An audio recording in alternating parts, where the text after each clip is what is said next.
بسم اللہ الرحمن الرحیم۔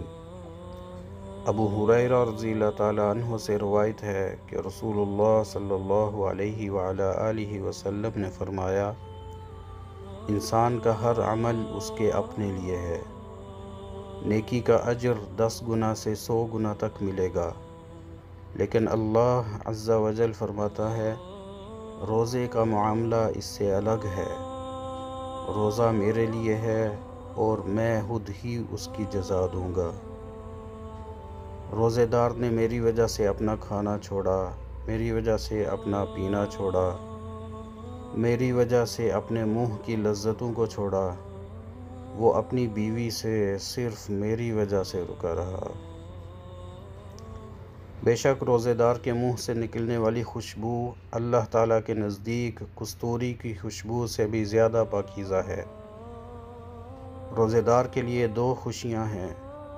جب وہ روزہ افطار کرتا ہے تو روزہ کھولنے سے خوشی محسوس کرتا ہے، اور دوسری خوشی اسے اپنے رب سے ملاقات کے وقت حاصل ہوگی۔